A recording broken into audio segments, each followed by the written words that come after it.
The Kingdom of Ash and Roses. The banners of House Darden hung limp in the wind, their crimson silks dulled by the soot that never seemed to leave the capital any more.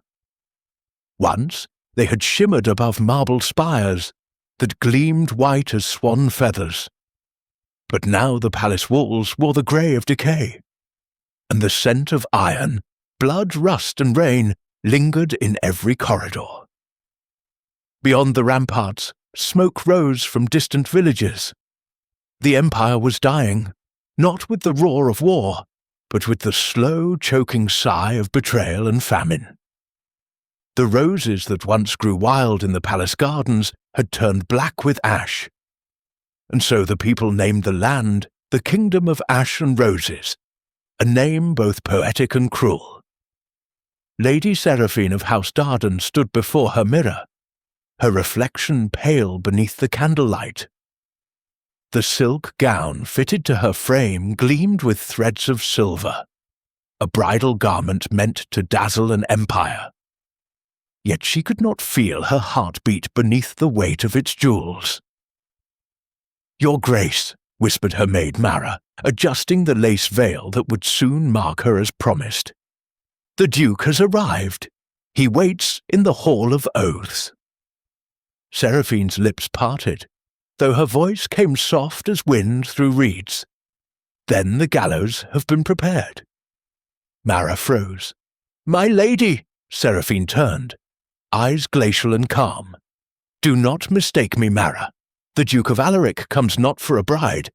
He comes for a crown wrapped in silk and blood. And I am merely the wrapping." The Duke's arrival echoed through the marble corridors like the tread of an executioner's boots. Alaric of Varencourt, the Lion of the North, had returned from the frontier only weeks ago, where his soldiers had burned rebel towns and salted their fields. Rumour said he had impaled their chieftains along the city gates. Seraphine's father, the old Lord Regent, welcomed him like a saviour. For Alaric's army meant protection, and protection meant survival. When Seraphine entered the Hall of Oaths, she found her father already kneeling beside the Duke, both hands pressed upon the sacred sword that sealed the pact between their houses.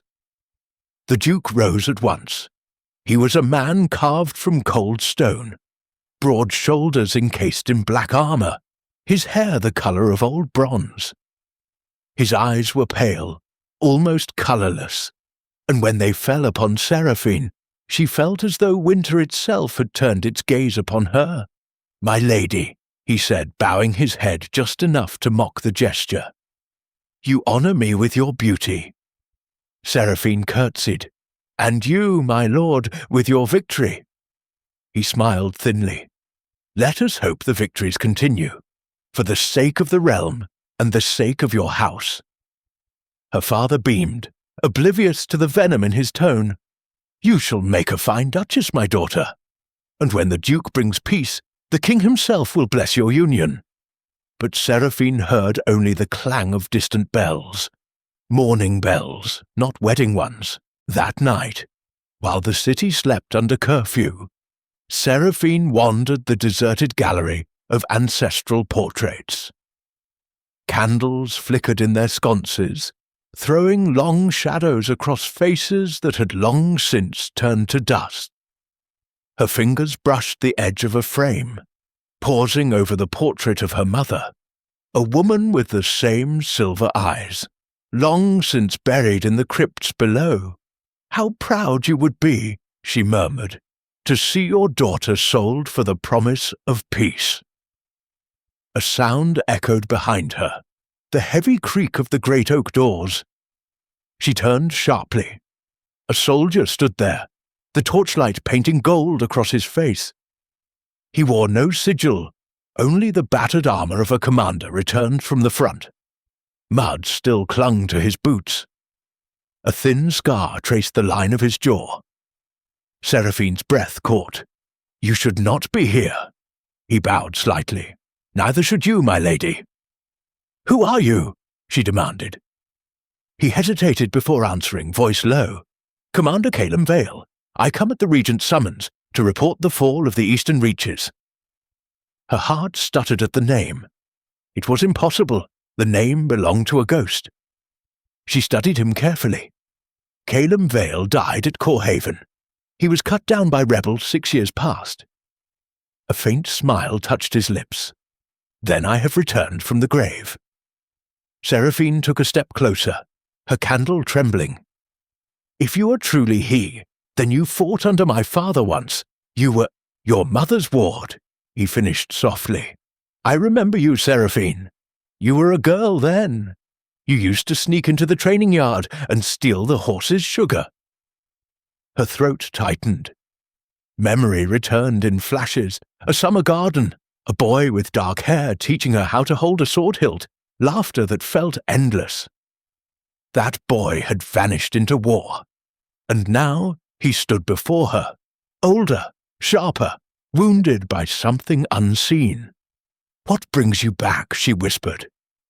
He looked past her, to the shattered window that overlooked the sleeping city.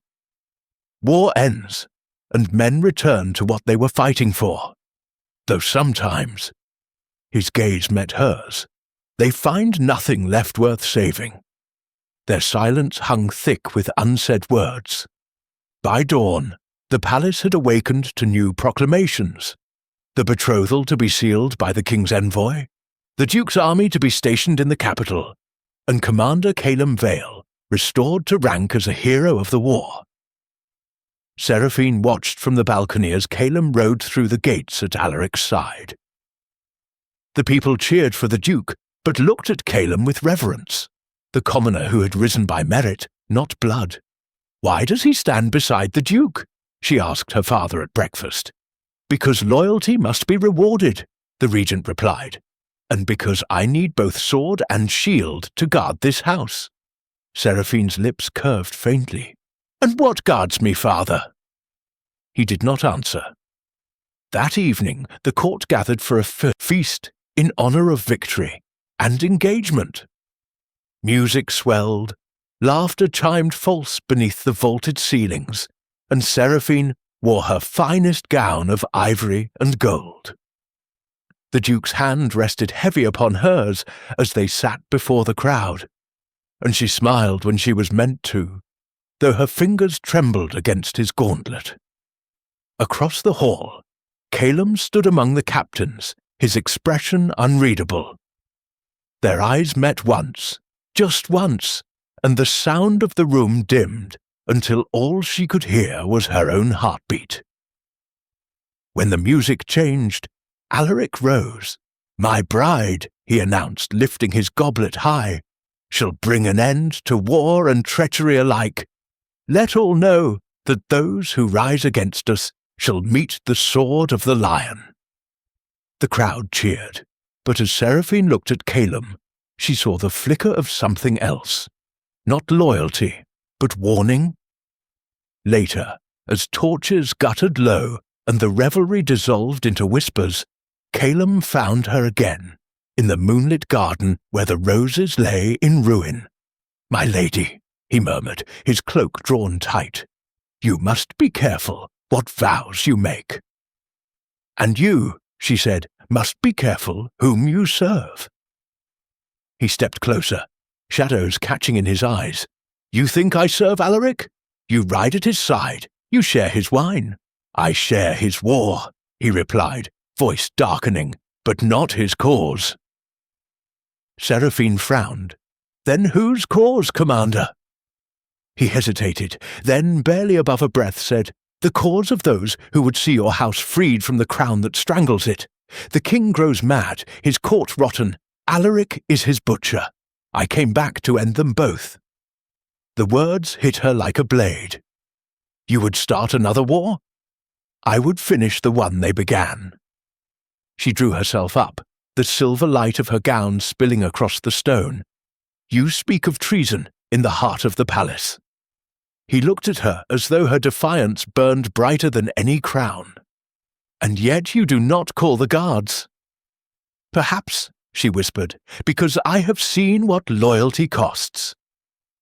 The distance between them vanished, the air thick with years of unspoken memory, of something that had been love before the world destroyed it. Callum's voice dropped to a whisper. "He will not love you, Seraphine. He will own you. And when he tires of ownership, he will break you." "And you?" she asked. "What will you do when you break the world in your rebellion?" He met her gaze, fierce and quiet. "I will still think of you." As the first bells of morning tolled, Seraphine returned to her chamber. Her gown was torn at the hem, her lips trembling with secrets. Outside, the banners fluttered again, red against grey. The Duke's men patrolled the gates, and in the distance the city's smoke rose like incense to dying gods. Seraphine stood by the window, her reflection a ghost in the glass. "Perhaps," she murmured, "we are all just ashes pretending to be, roses." And far below, unseen in the courtyard's shadow, Calum looked up toward her window. His hand brushed the hilt of his sword, the same blade that had once sworn to protect her. Now it would decide her fate. The general and the caged swan dawn in the capital came like a bruise, slow and purple over the low roofs, seeping light that turned the marble towers to ghosts. The city below stirred with the groan of iron gates, the tramp of soldiers' boots, the clatter of carts laden with grain that no longer reached the hungry. From her balcony, Seraphine watched the morning unfurl in silence. Her maid, Mara, combed her hair with gentle hands, whispering the news from the servants' halls. "They say the Duke's men dragged a dozen from the market last night," Mara murmured, "for speaking the rebel's name." Seraphine's eyes did not leave the horizon. "And what name is that?" "The one they dare not say aloud any more," the maid replied, glancing about as if the walls themselves might listen. "Vale." Seraphine closed her eyes. The comb caught on a strand, and Mara gasped. "Forgive me, my lady." "It's nothing," Seraphine said softly, though her heart had caught like that tangled lock, caught and tearing.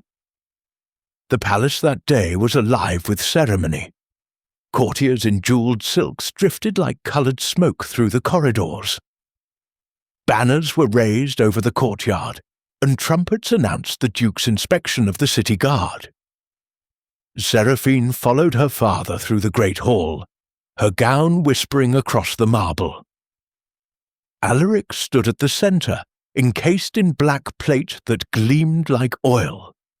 Around him knelt the new recruits, boys no older than 20, faces drawn from hunger, pressed into service for coin or fear.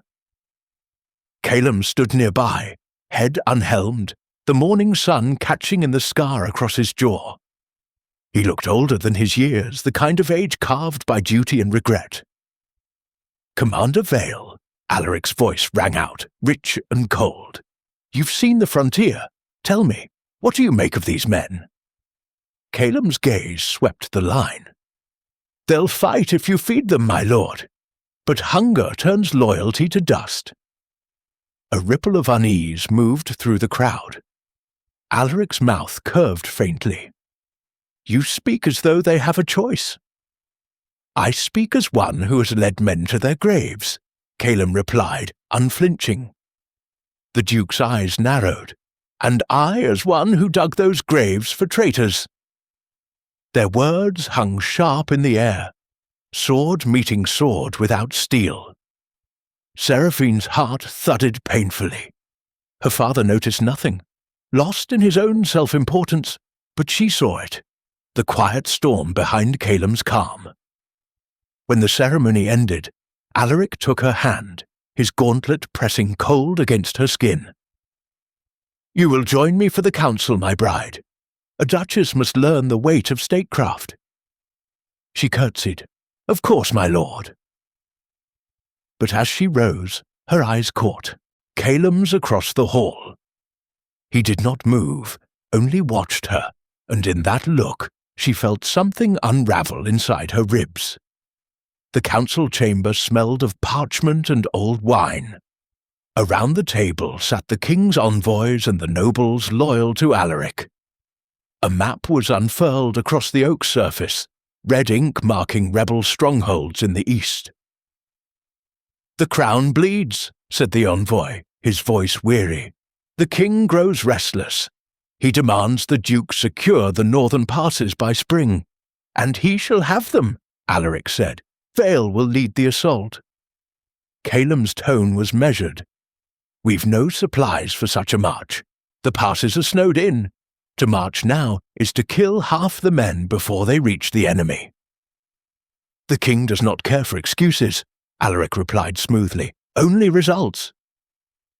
Seraphine studied their faces. The men around her murmured agreement, sycophants fattened on fear. Only Caelem's jaw tightened. "And if the men refuse?" he asked quietly. Alaric leaned back, smiling without warmth. "Then they will be reminded what loyalty means." Seraphine felt a chill run through her. It was a warning, not to Caelem, but to her. That night she found herself unable to sleep. The wind howled through the palace towers, and the scent of smoke from the city drifted through the open shutters. Somewhere below, a child cried, or perhaps it was only the sound of metal on stone, echoing from the guard barracks.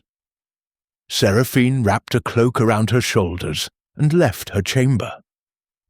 Her footsteps were silent against the marble floors.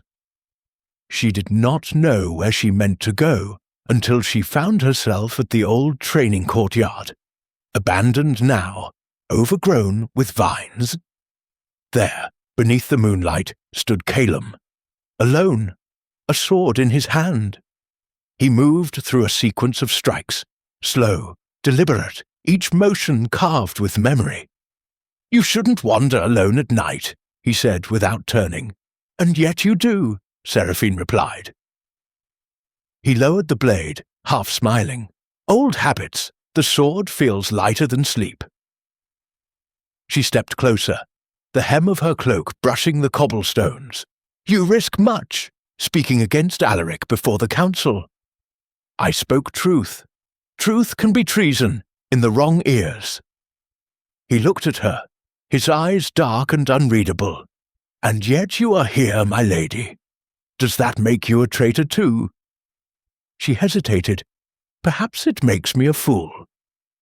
A faint breath of laughter escaped him. "You were never a fool, Seraphine. You were the only one who saw the world as it was, not as the nobles painted it." She studied him in the pale light. "You've changed, Caelem. So have you." She shook her head. "No, I've only learned how to hide it better." The silence between them deepened, filled with memories neither dared speak. Finally, he said, "Alaric will use you. He'll bind your house, your name, your life, until there's nothing left that is yours." Seraphine's voice broke like glass.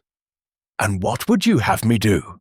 Run, vanish into your rebellion, and doom my family?" He sheathed the sword.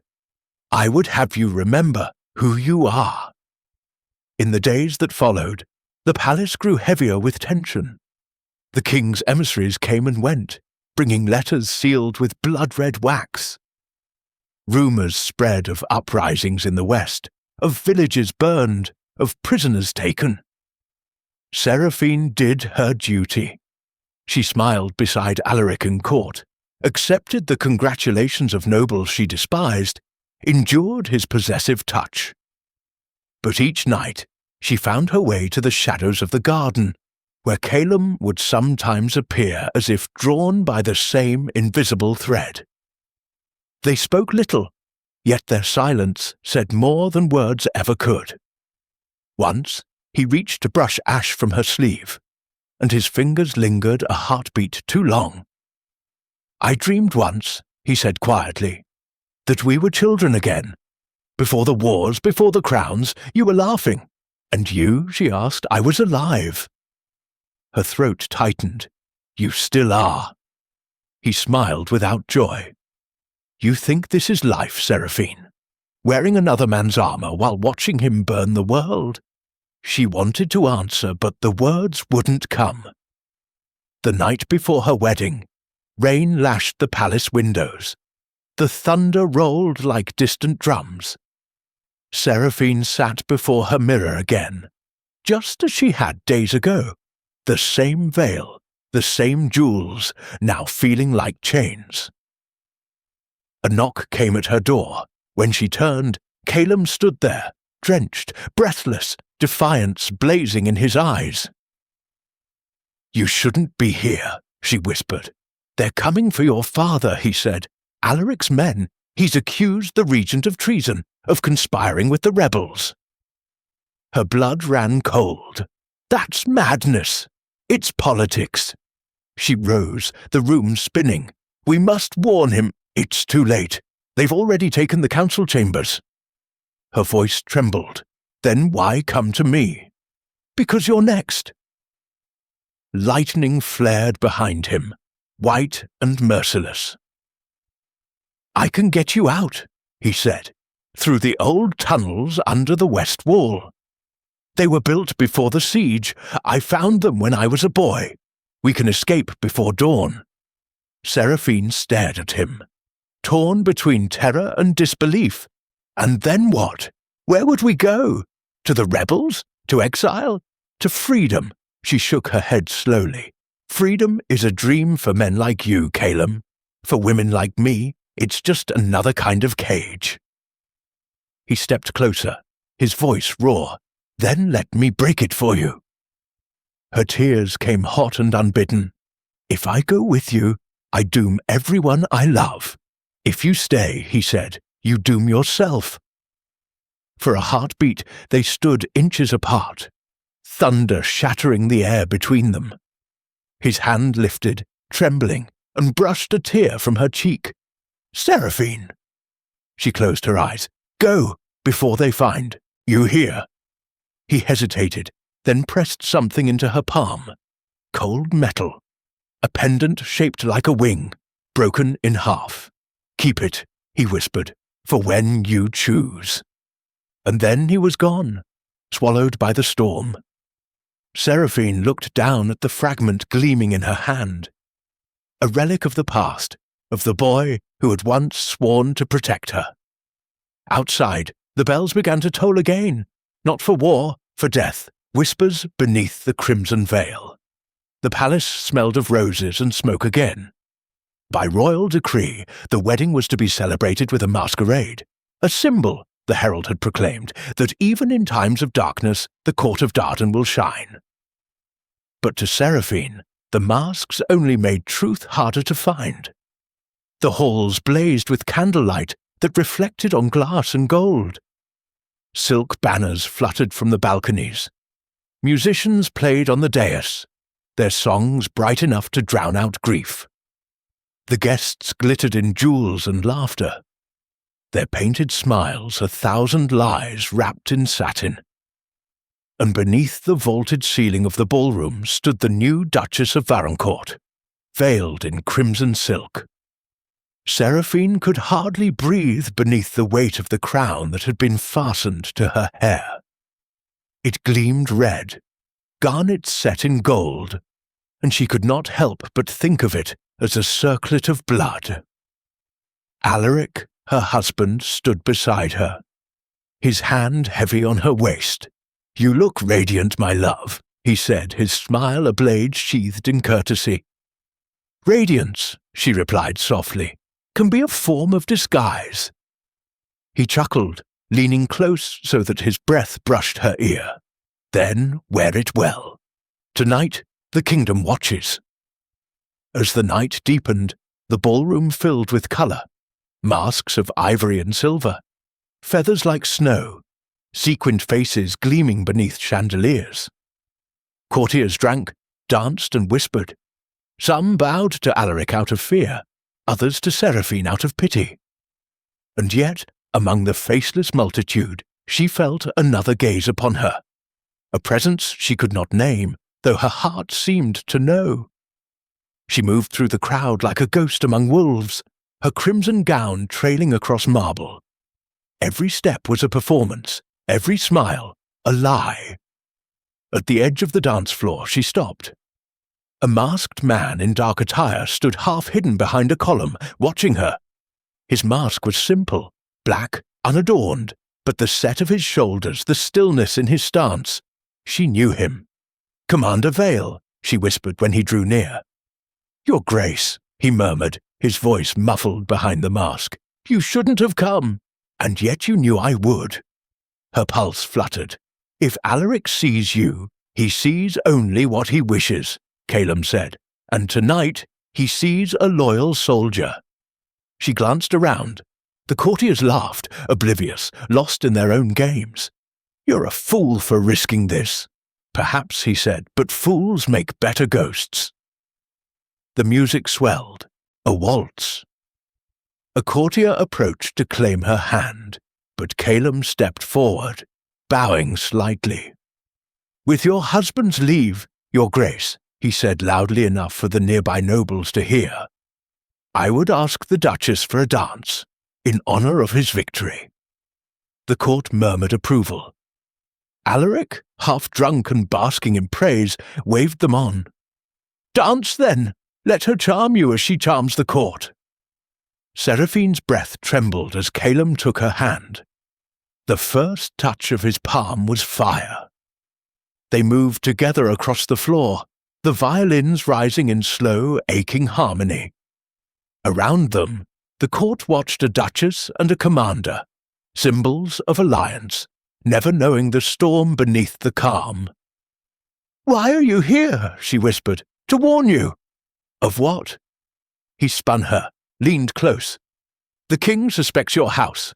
He's ordered Alaric to prove his loyalty. Your father was taken at dawn." Her body went rigid. "Taken.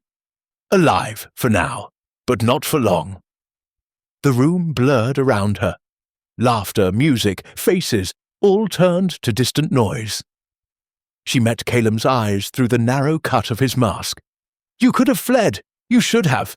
"I couldn't," he said quietly. "Not while you were still here." The dance ended. Applause rippled through the hall. Seraphine curtsied, heart pounding, and retreated into the crowd before her knees could betray her.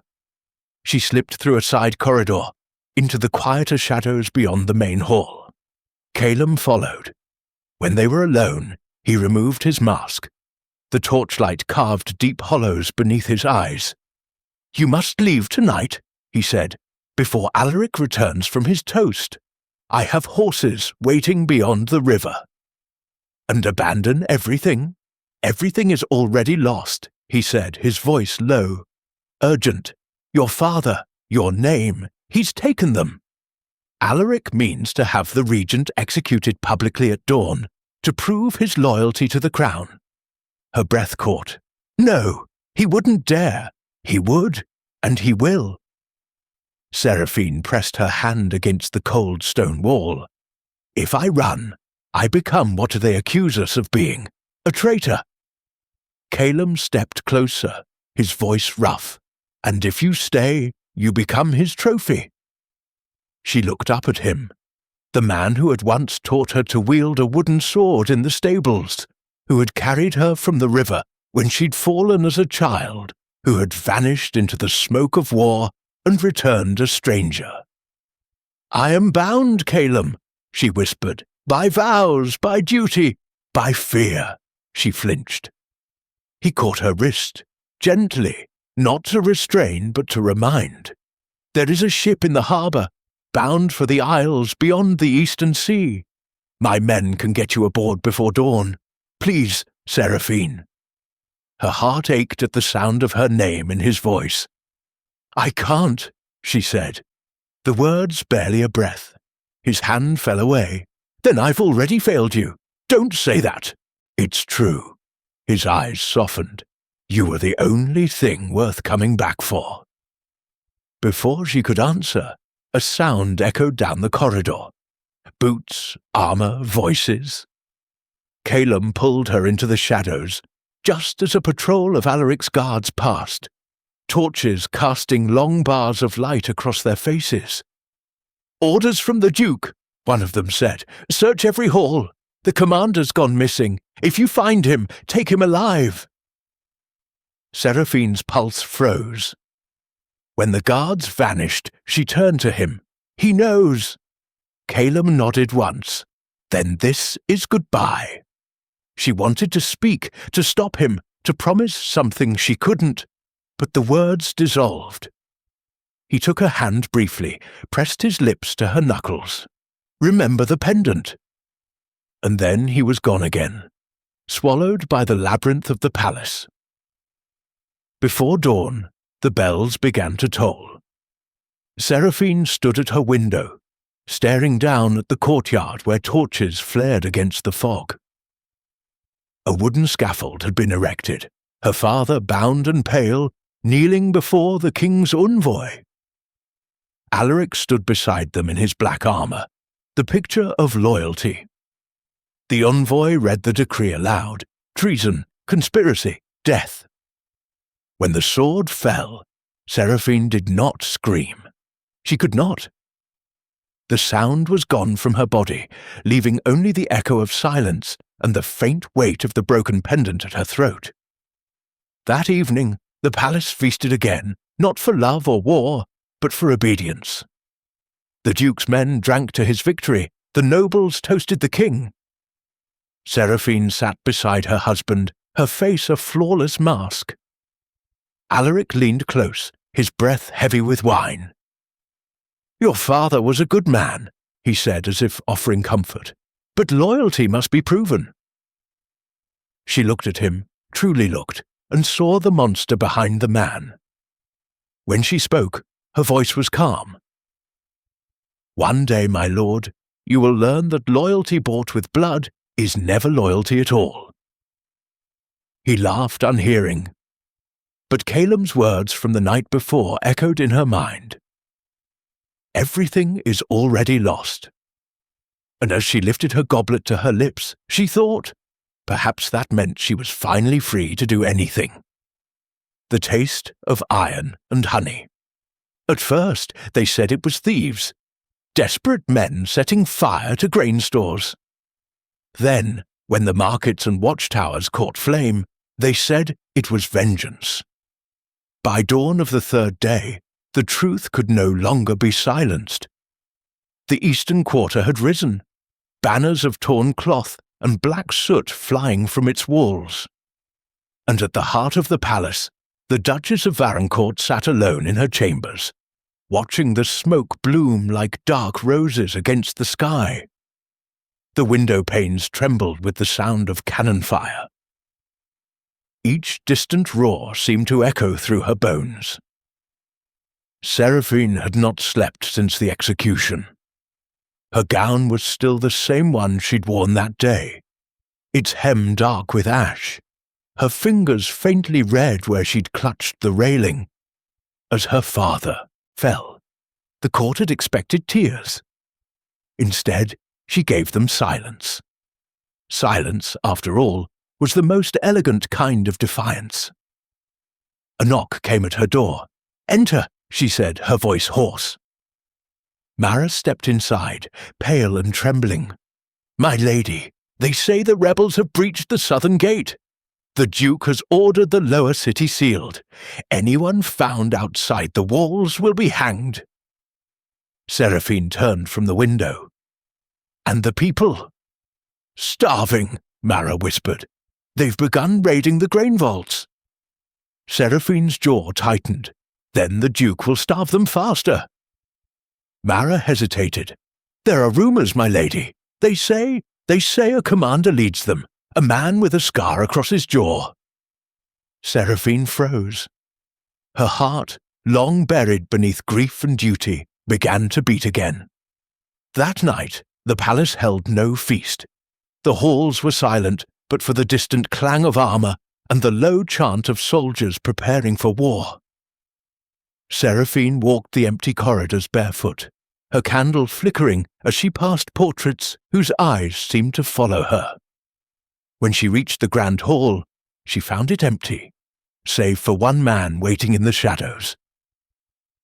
"Calum," she breathed. He stepped forward, cloak torn, soot streaked across his cheek. "Your Grace." "You're alive.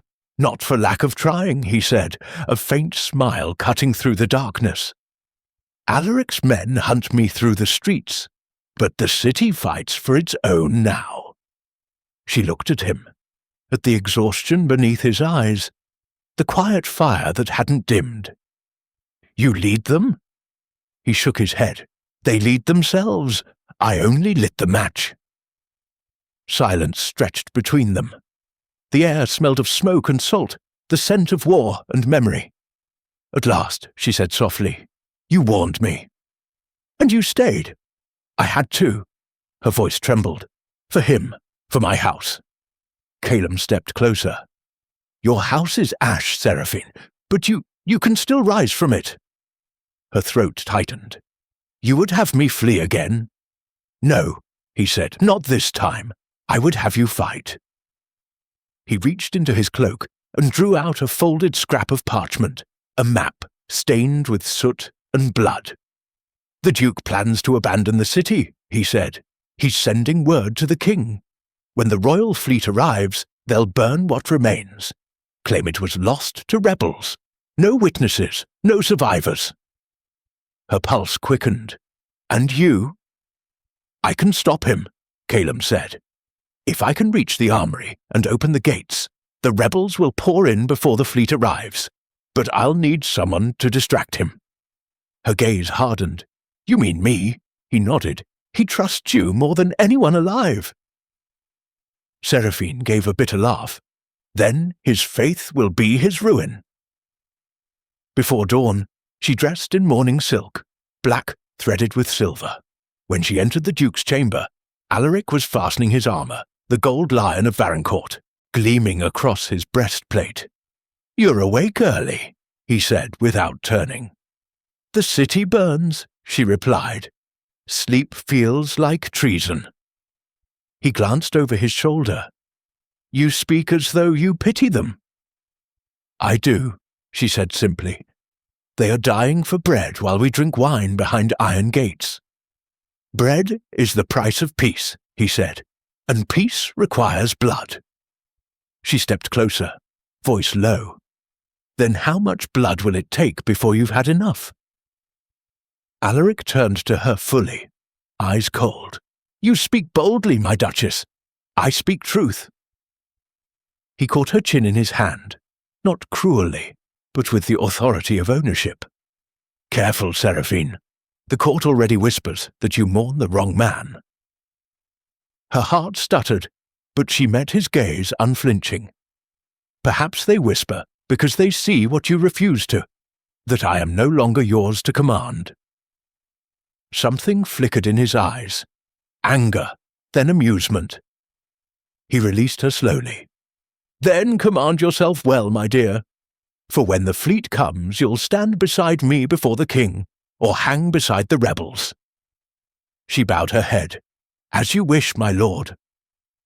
When he left for the barracks, she moved quickly. Down the servants' stairs, through the locked kitchens, across the moonlit courtyard. She found Calum waiting where the old fountain stood dry. "It's done," she whispered. "He'll be at the barracks until sunrise." Calum nodded. "Then this is our moment." He turned to go, but she caught his sleeve. "If you fail, I won't. And if you die." He hesitated, then softly. "Then remember me as I was, not as the man who failed to save you." Before she could reply, he was gone into the fog. The night split open with the sound of steel. Bells rang, horns blared. The gates of the palace burst wide as Calum's forces surged through, torches blazing against the marble. Seraphine stood at the top of the grand staircase, watching the chaos unfold, the clash of soldiers, the roar of flame, the cry of freedom that was half prayer, half madness. Through the smoke, she saw Alaric turn, saw him realize too late. And then, from the shadows, Calum emerged, sword drawn, face streaked with soot and blood. Their blades met beneath the throne of House Darden. It was not a battle, it was an ending long in coming. When the final strike fell, the hall went silent. Alaric staggered, disbelief in his eyes. He reached for Seraphine, fingers brushing air, and fell. The Lion of Varencourt lay broken on the marble, his crown rolling from his hand. Calum dropped to one knee, breath ragged. Seraphine crossed the floor, her gown whispering over the blood-streaked stone. "You did it," she whispered. "We did," he said. But even as he spoke, she saw the wound, deep, dark, and mortal. She caught him as he fell, his head resting against her lap. "No," she said, voice cracking. "Stay with me," he smiled faintly. "You always smelled of roses." "Don't," she choked. "Don't leave me." His hand found hers, weak but sure. "You'll make a queen yet." And as dawn broke over the burning city, Seraphine tasted the air, iron and smoke and the faint sweetness of roses, the taste of iron and honey. She looked to the rising sun, and her voice was barely a whisper. "Then I'll make it a kingdom worth dying for."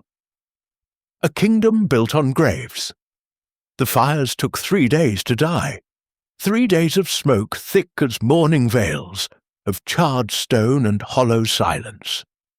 When the ash finally settled, it fell like snow over a city that no longer belonged to anyone. Seraphine stood upon the balcony of the ruined throne room, watching the dawn creep over roofs still streaked with soot. Below her, workers dragged bodies into rows. Soldiers, rebels, innocents, all the same now. The banners of House Varencourt had been torn down, their gold lions trampled into mud. The palace, once a beacon of marble and glass, now smelled of blood and burnt cedar. The throne itself was cracked down the centre, a perfect wound. "Your Majesty," said Mara softly behind her, voice raw from smoke. "They wait below, the council, the people." Seraphine didn't move. Her reflection shimmered faintly in the fractured window pane, a ghost wearing a crown of soot. "They want a queen," she said, her voice distant. "Then let them have one." The coronation was held not in the cathedral, for its spire had collapsed, but in the courtyard among the rubble. The air was heavy with incense and grief. Priests muttered blessings over the charred earth as the surviving nobles knelt, half in reverence, half in fear. Seraphine wore no jewels, no silks, only a gown of plain black velvet and a crown forged hastily from melted armour. When the circlet touched her brow, it burned. "Rise, Seraphine of House Darden," intoned the high priest, "Queen of ash and roses." The crowd's murmur rippled like wind through a graveyard. She raised her head slowly. Her eyes gleamed silver beneath the smoke. "This crown," she said, "was built on graves. Let it remind us what peace truly costs." The people bowed. Some wept, others simply stared. Above them, the sky broke open, rain falling hard, washing the soot into the soil. That night, the palace halls echoed again, not with music, but with footsteps of guards and the heavy thud of chains. Calum Vale had been found alive. They dragged him through the courtyard before dawn, wrists bound, his uniform torn. Blood streaked his temple where a soldier's musket had struck him. Seraphine watched from the high balcony, her heart a storm trapped behind ribs of stone. "He lives," Mara whispered. "Yes," Seraphine murmured, "and that is what damns him." The council demanded his death by noon. "Your Majesty," said Lord Vane, the Chancellor, his voice brittle with urgency, "the people already whisper. They say the rebellion was led not by Alaric's tyranny but by you, that you conspired with the traitor to seize the throne." Seraphine's eyes turned to him slowly. "And if I deny it, they won't believe you." "Then let them believe," she said. "Belief is a weapon. I'll turn it as I please." He hesitated. "Then You mean to let him live? Her gaze drifted toward the rain-streaked window. No, I mean to see him one last time. The dungeons lay deep beneath the palace, older than memory, carved from black stone that wept moisture from its walls.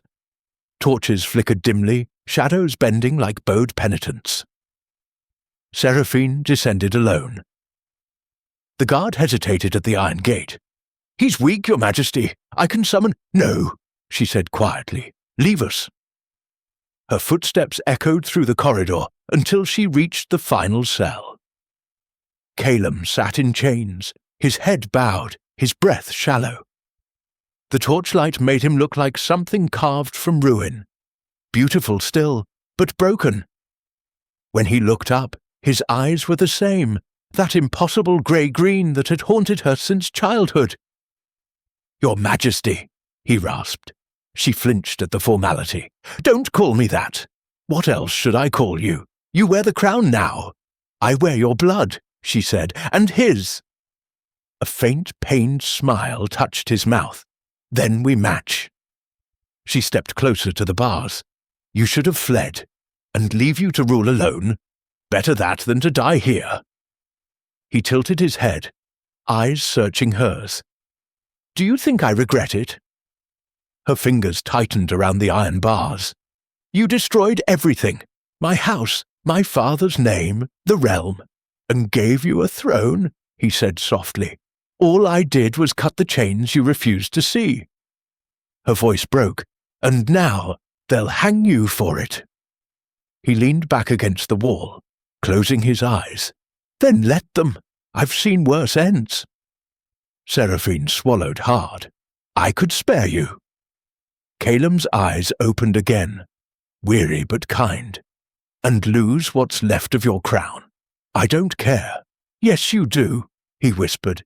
"You care because you must, because if you don't, all this," he gestured weakly around them, at the stones, the silence, the world above, "was for nothing."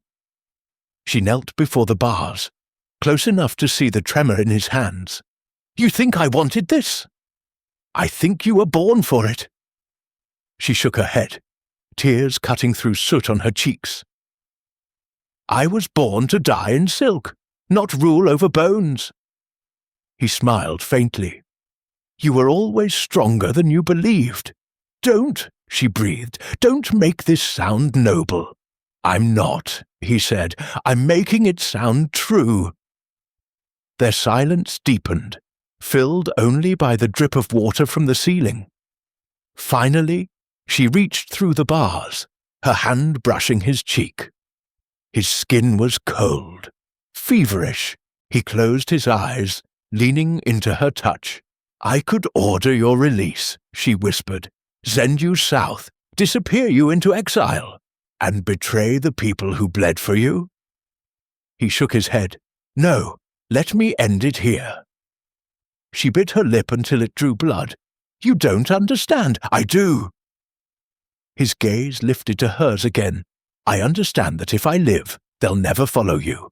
But if I die—" He smiled faintly. "Then even my death will serve you." Her voice cracked. "You would make yourself a martyr. I would make you a queen." Something in her broke. The bars between them blurred. She pressed her forehead to the cold iron, voice trembling. "I loved you once." "And I never stopped," he said. Her tears fell onto the stone, mingling with his blood. "Then forgive me." He smiled again, faint and ghostly. "Already have." At dawn, the courtyard filled again. The same stones where Alaric had once been hailed as saviour, now blackened by his fall. When Calum Vale was brought forth, the crowd murmured prayers and curses alike. He stood tall despite the chains, his eyes fixed on the figure upon the dais. Seraphine sat upon the broken throne, crown glinting dully in the morning light, her face pale, unreadable. When the sentence was read, her voice did not waver. "Calum Vale, for treason against the crown, the sentence is death." He bowed his head. "Then long live the Queen." The blade fell swift. The silence that followed was unbearable, heavier than thunder, more final than fire. Seraphine did not weep. She stood as the crowd dispersed, the sky pale and merciless above her. The blood on the stone looked almost black. When at last she turned away, her shadow stretched long across the courtyard, like a spectre wearing sorrow as a crown. That night, alone in her chamber, she placed a single crimson rose upon the windowsill. The rain outside had stopped, and for the first time in months the stars appeared. She whispered to the dark, "May you find peace in the place I could not." The petals trembled in the wind, and somewhere far below, in the crypts beneath the palace, water dripped steadily against stone, each drop a heartbeat echoing through the kingdom of graves. The shadow and the crown winter came early that year. It crept down from the mountains like a beast, slow, silent, and merciless. The rivers froze before the harvest could be gathered. The trees stood black and skeletal across the horizon, and the kingdom, newly reborn under its young queen, began to wither before it could breathe. From the highest tower of the palace, Queen Seraphine watched snow fall over the city's ruins, soft, quiet, almost kind. It covered the charred walls, the broken gates, the graves upon the hill. It made everything look clean again. Almost innocent, almost. Beneath the white, the ground still reeked of smoke and rot, and the people whispered that the curse had begun. It started with the roses. They bloomed again that winter, against all reason, pale blossoms breaking through frost and ash. But their petals ran red when crushed, staining the snow like wounds. Priests came to bless the gardens, muttering prayers against dark omens. One fainted when he saw the roots twist in shapes that looked almost human. By morning, the rumour had already taken hold, that the blood of the queen's lover, spilled unjustly, had sunk into the earth, and from it the roses drank. They called them the blood roses of Caelem Vale. They called her the widow of the living curse. Inside the palace, the shadows grew long. The council whispered that she was losing her mind. "Your Majesty," said Lord Vane one evening, bowing low but watching her warily, "the harvest is gone. The rivers are frozen. The people grow restless. They need reassurance." Seraphine's eyes were distant. "Then, reassure them." "With what?" he snapped before remembering himself. "The treasury is nearly empty. The borders unguarded. You dismissed half the army after the coronation. Perhaps you should remember to whom you speak," she said quietly. And the hall fell silent. He bowed again, trembling. "Forgive me, my queen. Leave," she said, "all of you." When they had gone, Seraphine sank into the throne, the one forged from the melted swords of both loyalists and rebels. It was beautiful, terrible, and cold to the touch.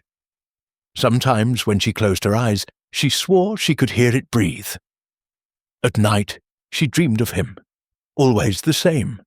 Caelem standing in the garden of blackened roses, the moon behind him, his hand outstretched. He never spoke, but his eyes were full of sorrow and something like warning.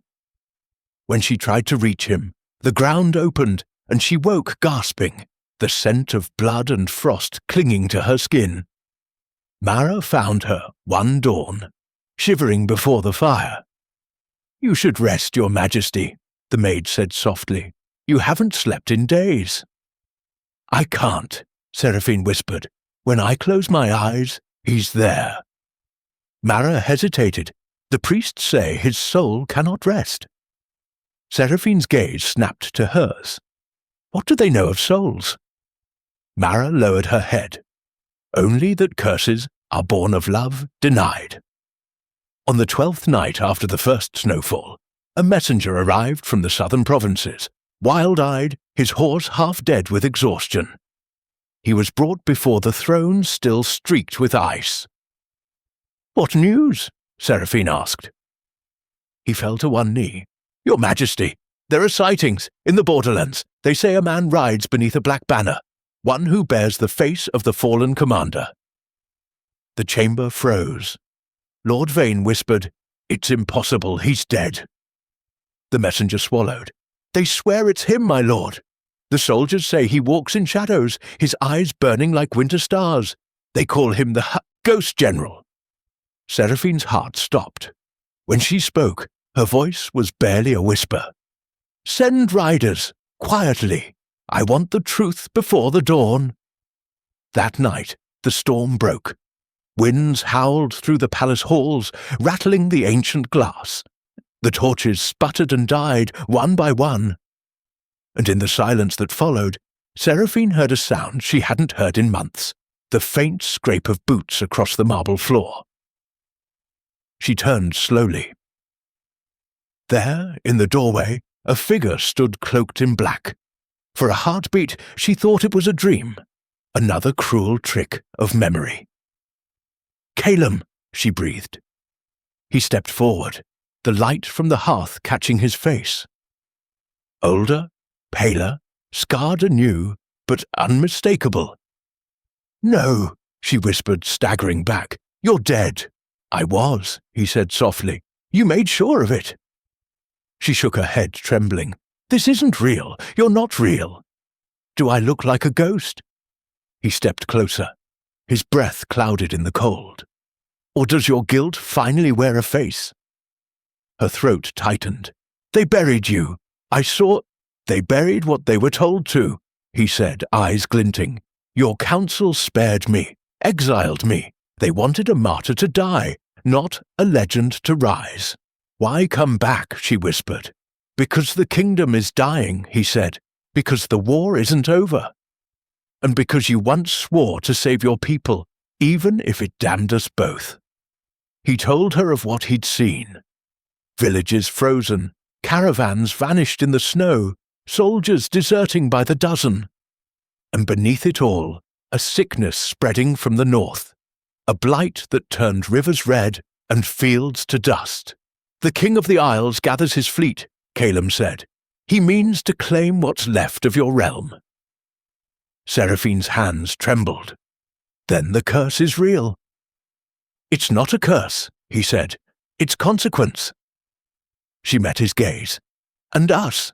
What are we?" "Both," he said quietly. "We are what happens when love outlives forgiveness." Outside, the storm raged. Inside, they stood inches apart, the weight of the crown between them. "I can't rule with a ghost," she whispered. "Then don't," he said. "Rule with me." She stared at him, disbelief warring with longing. "You'd fight for me again, after what I did?" He smiled, bitter, sad, and still so achingly human. "For you, Seraphine, I'd fight the gods themselves," her breath caught. "And when we win—" "Then perhaps," he murmured, brushing his thumb across her cheek, "you'll finally let me rest." When dawn came, the council found the throne empty. The queen had vanished. Only a single black rose lay upon the seat, its petals streaked crimson, glistening like fresh blood. And in the courtyard below, 2 sets of footprints disappeared into the snow.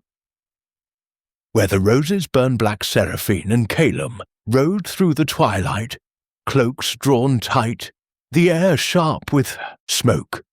Villages lay abandoned behind them, homes charred, crops salted, wells poisoned. The war they'd tried to end had only changed its mask. Now it wore hers. Word had spread like wildfire. The dead general lives. The Blood Queen rides with him. Together they became myth, a pair of cursed lovers bound by sin, leading ghosts through the ashes of their kingdom. Calum's army had risen again, not of nobles or knights this time, but of broken men, farmers with axes, widows with bows, children who had seen too much. They followed him not for power, but for vengeance. And still, wherever Seraphine rode, roses bloomed in her wake, black petals curling against the frost, roots feeding on the dead. The priests called it blasphemy. The people called it justice. They made camp in the ruins of an old monastery at dusk. Snow drifted through the shattered roof, melting on the marble floor.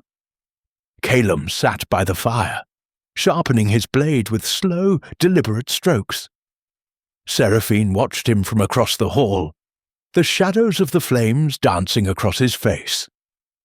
He looked older now, harder. Every scar told a story she'd written in her own blood. "You shouldn't have come back," she said quietly. He didn't look up, and yet you followed. You didn't give me a choice. Neither did you, he said, meeting her gaze at last, when you chose the crown. She exhaled, turning away. If I hadn't taken it, the council would have burned the cities to keep it. I did what I had to. So did I, he said. The only difference is, I never pretended it was mercy. Silence stretched between them, thick with everything unsaid. At last, Seraphine asked, "How many men have we lost?" "Too many," he replied, "and more will die before the snows melt. The King of the Isles marches north. He'll reach the capital by spring." She stared into the fire. "Then we have until spring to end this." Calum's eyes softened. "We could still leave, you know. Take a ship east, disappear." "And let them burn what's left of my people?" she asked bitterly. "You forget, Calum. I was raised to rule, not run." He studied her for a long moment. "No, you were raised to survive." Later that night, the wind rose, keening through the ruins like a dirge. Seraphine lay awake, staring at the vaulted ceiling where once prayers had echoed. Now, only crows roosted there, their feathers dusted with ash. She turned on her side, watching Calum sleep. Even now, even after everything, her heart ached just to look at him. The man who had been her salvation and her undoing.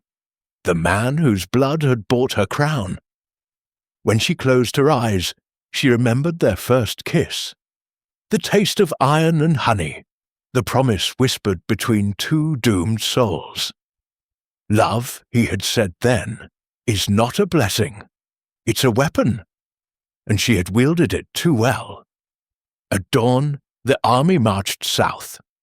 By the second day, their fare reached the burned plains of Elthar.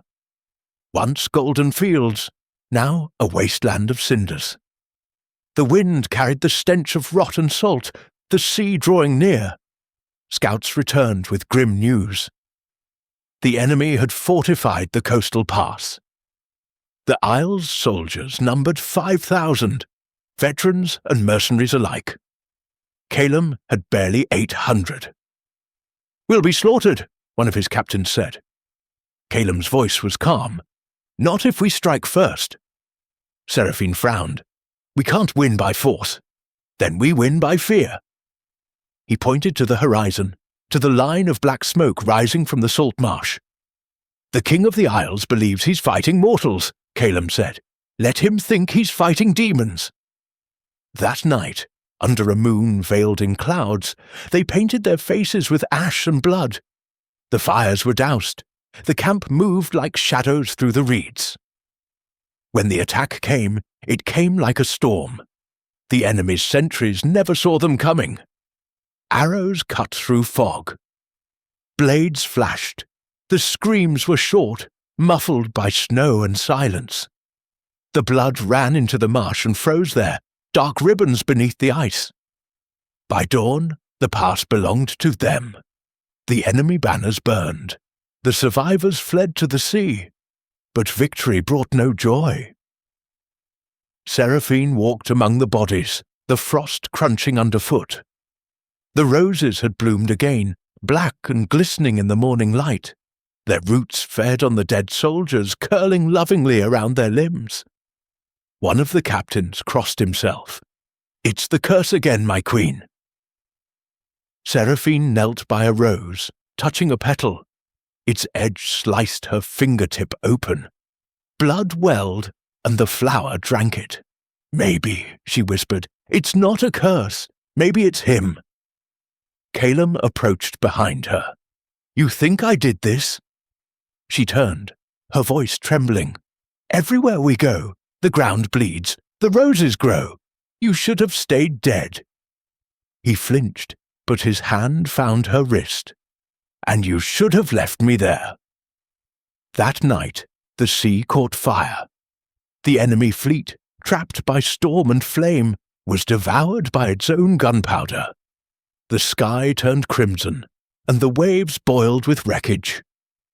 The men said it was vengeance from the gods. Seraphine knew better. She watched the inferno from the cliffs, her crown glinting in the reflection. This isn't victory, she said softly. Calum stood beside her. No, he agreed, it's warning. From whom? He looked out to sea, his expression unreadable. From whatever we've become. In the weeks that followed, the land grew quieter, but not calmer. Rumours spread of the queen who rode with a dead man, of the roses that drank blood, of a love that defied the grave. The church declared her excommunicated. The council branded her a heretic. And from the east, a new army gathered, her own lords rising against her. One night, as the storm returned, Calum found her in the ruined chapel. She was now standing before the altar, the black crown heavy on her head, her eyes fixed on the shattered icons of forgotten saints. You can't keep running from what you've done, he said quietly. She laughed, low and bitter. Running? I am the curse they all run from.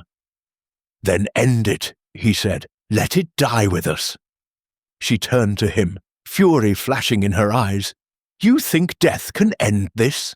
That I can wash away the blood with my own? He stepped closer. Then tell me what you want, Seraphine. Her voice broke. I want to stop loving you. Silence. Then he reached out, brushing his fingers against her cheek. Then curse me again, he whispered, because I never stopped. They stood there as thunder shook the mountains, two souls too far gone to be saved, too bound to be undone. And outside in the frozen fields, the roses burned black. She wore his blood like a crown, and his love like a curse. From the palace spires to the broken gates, the kingdom of ash and roses lay silent, emptied, exhausted, haunted.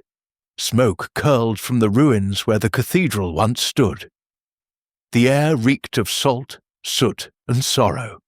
It was the last dawn of winter, and it would be the last dawn of their reign. Seraphine stood upon the balcony of the old throne room, her cloak whipping in the wind. The black crown gleamed faintly against her dark hair, a relic forged from melted blades, now rusted by the blood of men who died for her name. Below, the courtyard was filled with bodies, loyalists, rebels, strangers. It no longer mattered who they had been. The snow covered them all the same. Behind her, the great doors groaned open.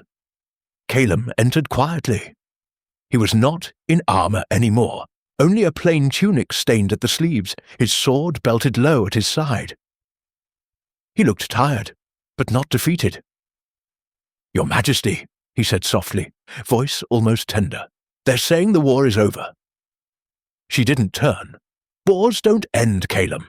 They just change the names of their dead. He came to stand beside her, following her gaze across the smoking city. Then let's leave this one nameless. Her eyes flicked to him. You still think there's somewhere left to run? He gave a ghost of a smile. No, but I can dream. They stood together for a long moment, watching the light break through the clouds. How many survived? She asked. Few enough, he replied. The army's scattered, the lords are dead. What remains of the council waits for your word. My word? She almost laughed. They once called me a heretic, a queen of corpses. You are still their queen, Calum said, even if they're too afraid to look you in the eye. "And you?" she asked, her tone brittle. "Are you afraid of me too?" He reached for her hand, calloused fingers brushing her cold skin. "Always," he murmured, "but I've never stopped loving you either." Outside, the bells began to toll, not for triumph, but for judgment.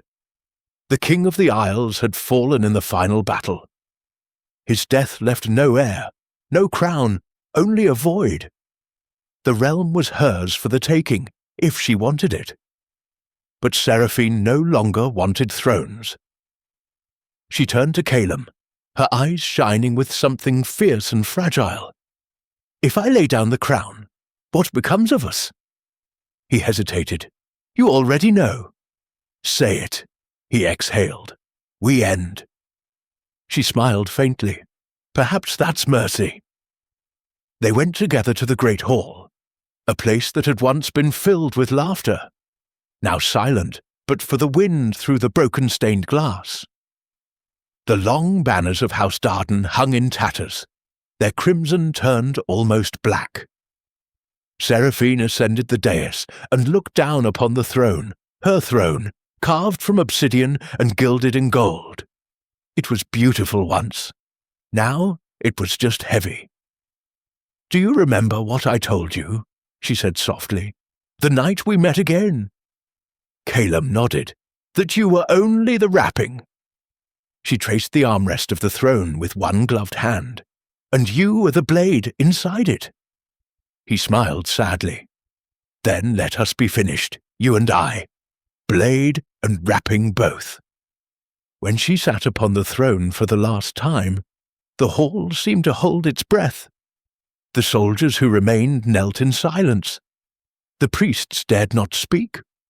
Only the ravens in the rafters croaked their approval, dark wings fluttering in the light of dying torches. Seraphine raised the crown from her head. Blood streaked its edges where it had cut into her brow. "I took this crown to save you," she whispered, "and all it did was damn us both." Then she looked at Calum, the man who had once been her protector, her betrayer, her curse. And she smiled through her tears. "Come here, my love." He obeyed. When he reached her, she took his hands and pressed the crown into them.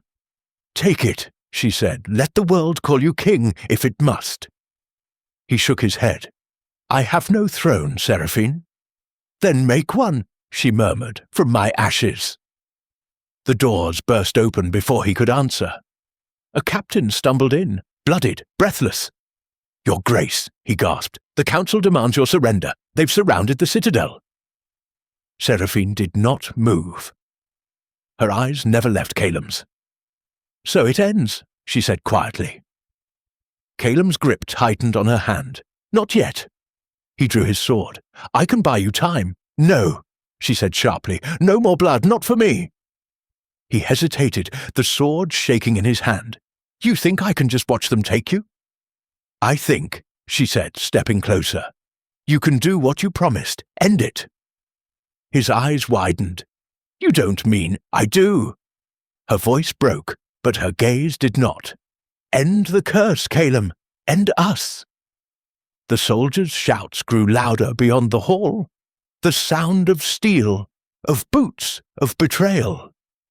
She lifted her chin, calm at last. "Do you remember what love is?" He nodded, tears glinting. "A weapon! Then use it." He raised his blade, trembling as she touched his face, her thumb brushing away the blood on his cheek. "Don't look away," she whispered. "Let it mean something this time." "I could never look away from you," he said, and with a single motion, swift and sure, he drove the blade through her heart. The world went silent. Seraphine's lips parted in a breath that sounded like relief. Her fingers curled around his wrist, guiding him even as she fell. When she sank to her knees, her blood spilled over the stones, red as roses, thick as wine. Where it touched the ground, the black flowers began to bloom again, hundreds of them, unfurling like a sea. Calum dropped beside her, his hands slick with her blood. "Seraphine," he whispered, desperate, "stay with me." She smiled faintly, eyes dimming. "I told you once I would wear your blood like a crown." Her voice faded to a whisper. "Now I wear it forever." And then she was still. When the soldiers stormed the hall, they found only silence. Calum sat on the steps of the throne, her body in his arms, the black roses rising around them like a forest of mourning. He did not speak when they demanded surrender. He did not move when they raised their spears. He simply lifted the crown, still wet with her blood, and placed it upon her brow. Then he took his own blade and turned it upon himself. The guards hesitated, but too late. The steel flashed once, then fell. His body slumped beside hers, their blood mingling on the marble floor. The roses drank deeply, blooming higher, until the entire throne was buried beneath petals as dark as night. They were buried together, as legend demanded. Years later, the kingdom would whisper their names like prayer and curse alike. The Queen of Ash, who ruled with mercy, and the General of Ghosts, who loved her past death. And in spring, when the winds swept clean the ruins of the palace, the roses would bloom again, black as sin, fragrant as memory. No priest dared cut them. No king dared plant their seeds elsewhere. Because everyone knew what grew there, not flowers, but love, undying, unrepentant, and unforgiven.